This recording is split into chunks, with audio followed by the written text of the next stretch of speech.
If you log on to a dating app right now, you are immediately plunged into an unnatural, chaotic flood of human options. For almost all of human history, your dating pool was strictly limited by your physical geography. You met people in your town or at a local community event, and you chose a partner from that tiny, localized group. Today, we carry thousands of romantic choices right in our pockets. Basic math suggests that having an infinite inventory of options should theoretically guarantee a perfect match. Yet for millions of users, this interface creates a miserable, looping routine.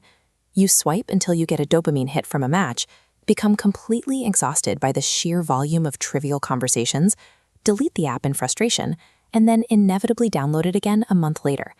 Having thousands of matches feels like you hold the upper hand in romance. But as it turns out, this level of variety creates a cognitive friction that can make genuine connection feel surprisingly out of reach.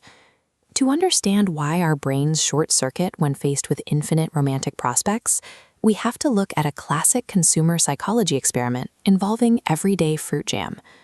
Researchers set up a massive display in a supermarket featuring 24 different types of jam.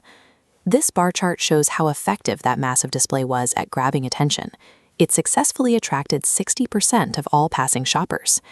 But then they measured who actually pulled out their wallets. Only a tiny 3% of those people bought anything. In the second phase of the experiment, the researchers drastically reduced the display. They offered only 6 types of jam. Looking back at our chart, the smaller display initially attracted slightly fewer people, about 40%, but the actual purchase rate exploded to 30%. By reducing the available options by a quarter, the supermarket paradoxically sold 10 times the amount of jam. That same psychological math applies directly to your single life and how you interact with dating apps. Your brain has a strict biological limit for evaluating choices. Once the number of options exceeds that threshold, the subjective feeling of empowerment flips into inner paralysis and severe decision fatigue. This paralysis is driven by an economic concept known as opportunity cost, the idea that every choice you make requires you to sacrifice the potential benefits of the choices you did not make. Think about going on a fantastic first date. The person is kind, funny, and entirely present. You go home, lie in bed, and instead of feeling content, you open the app again just to see who else might be out there. As you scroll, every attractive trait from the profiles you pass over begins to subconsciously subtract from the value of the very real person you just spent the evening with. Eventually, your brain constructs a phantom perfect partner. You stitch together an impossible human being out of dozens of discarded profiles, someone who possesses the best features of hundreds of people at once. It becomes increasingly difficult to stay satisfied with the flesh and blood human sitting across from you, because your brain is preoccupied mourning the lost opportunity of a mathematical fantasy. The endless abundance of choice on dating platforms is a designed illusion.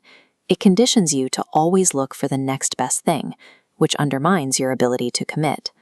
To bypass this cognitive trap, you must actively and intentionally bottleneck your own dating funnel. If you are having good conversations with 2 or 3 people, force yourself to stop swiping. Go into your settings and hide your profile so you cannot collect any more matches. By imposing artificial scarcity on yourself, you begin to clear the fog of decision fatigue. Your brain can stop agonizing over phantom alternatives and start weighing the pros and cons of the people right in front of you. You have to drop the habit of constant comparison and the underlying desire to mold a real person into your digital fantasy. Authentic connection requires accepting people exactly the way they are. You can only do that when you reclaim the emotional energy wasted endlessly scrolling on your phone.